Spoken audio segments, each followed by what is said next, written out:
Let's go back to the year 2019 for a case that unfolds in the United States.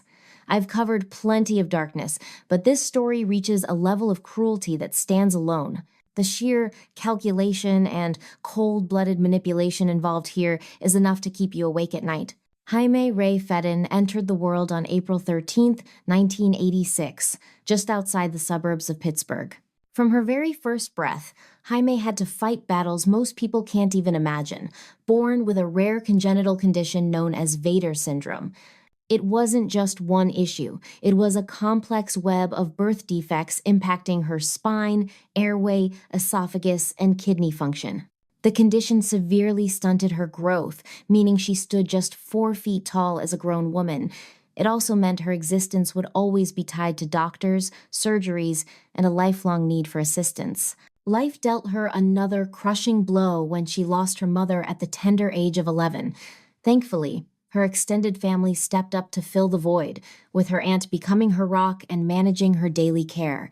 But don't mistake Jaime for a burden. She was the absolute light of her family's life, sparking a fierce protective instinct in everyone fortunate enough to know her.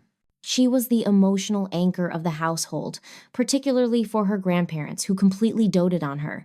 Despite every physical hurdle in her path, Jaime attacked life with stubborn resolve. She went to a high school in Pittsburgh, specializing in special education, and walked the graduation stage in 2006. Her teachers remember a spark in her, a diligent student who poured her heart into her work and beamed with pride at her success. She didn't stop there. She chased her dream of independence all the way to an associate's degree in medical assisting.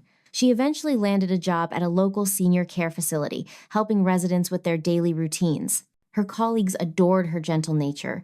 She was quiet and sweet, but for Jaime, that paycheck represented dignity, not just labor. It gave her a sense of purpose and a way to bridge the gap with others.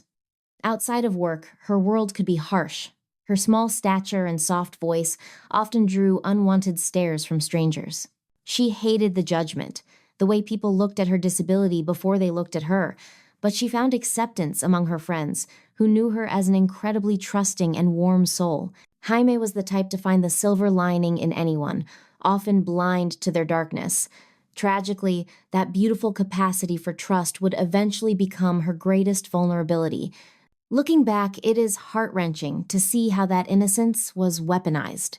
For about a decade, spanning her 20s and 30s, she was entangled in a toxic orbit with a man named John Matthew Chapman.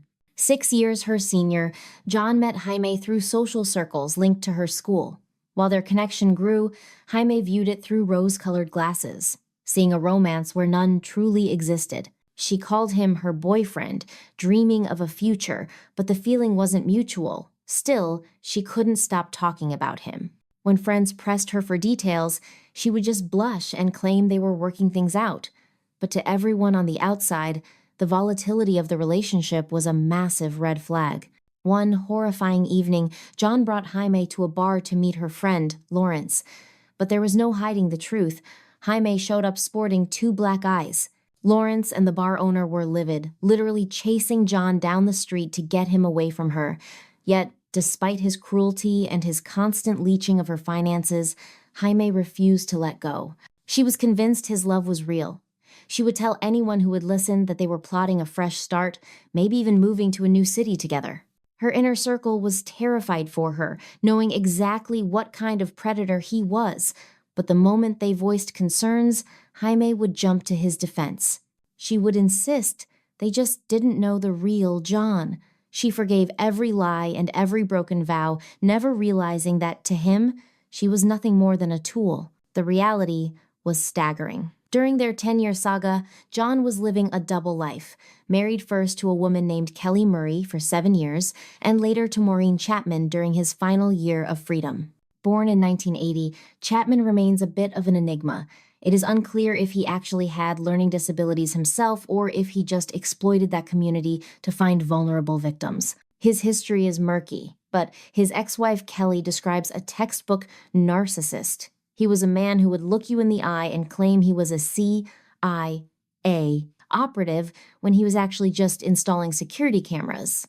The facade cracked during a bizarre incident when the IRS showed up on their doorstep to put him in cuffs, a shock to Kelly, who had no idea what he had been up to. Turns out, between 2007 and 2011, John was running a massive identity theft ring. He was stealing social security numbers to file dozens of bogus tax returns. He funneled those fraudulent refunds straight into his own pockets, scamming the government out of roughly $113,000. He was looking down the barrel of serious prison time, potentially 15 years and millions in fines, with his sentencing scheduled for July 2014. Strangely, his actual prison time is a black hole in the public records. He eventually split with Kelly and married Maureen by 2019, all while keeping Jaime on the hook. He had no intention of letting Jaime go. Instead, he pitched her a romantic idea, a cross-country road trip, just the two of them. He sold it as a secluded camping getaway, a chance to scout real estate in Las Vegas and finally build that life they had talked about. Alongside the promise of a fresh start, he planted another seed he wanted to film, some bondage-themed videos for fun while they were out there. Jaime thought her patience had finally paid off. She believed this was his commitment, but in reality, she was walking into a nightmare. There was no future. The zip ties and duct tape he packed were not props for a video. They were instruments of death. To get away, John lied to his wife, Maureen, claiming he needed her truck to visit relatives in Bethel Park. She handed over the keys without a second thought. On the morning of September 23, 2019, he drove off, supposedly to see family. Instead, he picked up Jaime and began the 2,000-mile trek west toward the Nevada desert. They hit Las Vegas late on the 24th. John didn't wait. By the very next day, September 25th, he convinced Jaime to drive 150 miles north, deep into Lincoln County. He told her they needed total isolation for their photo shoot, a backdrop of empty desert sand and sky. They turned off the highway, the tires crunching over the dirt until John spotted a lonely signpost in the vast emptiness. This was the end of the line. When he asked her to undress, she didn't hesitate. She trusted him implicitly, blinded by her love. She had been used and discarded by so many others, but she truly believed John was her savior, so she did exactly what he asked. He positioned her against the signpost, securing her wrists and ankles tight with the plastic zip ties he had brought along. She likely thought it was all just a kinky game, smiling through the awkwardness. Then, John pulled out the heavy-duty duct tape. He covered her mouth first, but he didn't stop there. He kept winding the tape, layer after suffocating layer. He wound the adhesive tape tightly around her skull, layer upon layer, until her airways were completely sealed off. Gasping for air that wouldn't come, Jaime stared desperately at John, pleading with her eyes for him to stop. She likely believed this was just a terrible mistake, but John remained stone cold. There was no accident here. This was a calculated execution. He had every intention of watching her life fade away while she thrashed in panic. Suffocation is a slow, agonizing way to go. The terror and struggle likely dragged on for several excruciating minutes. Finally, Jaime's body succumbed to the lack of oxygen, leaving her limp and naked, tethered to a signpost under the scorching Nevada sun. John stood by, observing his handiwork with a disturbing sense of satisfaction. But the nightmare wasn't over. In a final, loveless act of desecration, he stripped the tape from her face, sliced through the zip ties, and snapped a photo of her corpse. Once he had his trophy, he simply abandoned her there, slumped against the metal post. His work done, John fled the scene. He had selected such a desolate location to guarantee that Jaime wouldn't be discovered for a long time. By the time anyone found her, nature would have already taken its toll. To cover his tracks, he retreated to Bethel Park to squat in Jamie's own townhouse. On the long drive back to Pennsylvania, he systematically dumped her clothes in trash bins along the route. From the comfort of her home, he managed the illusion of her existence by hijacking her social media profiles. Masquerading as Jaime on Facebook Messenger, he spun a web of lies to her friends and relatives.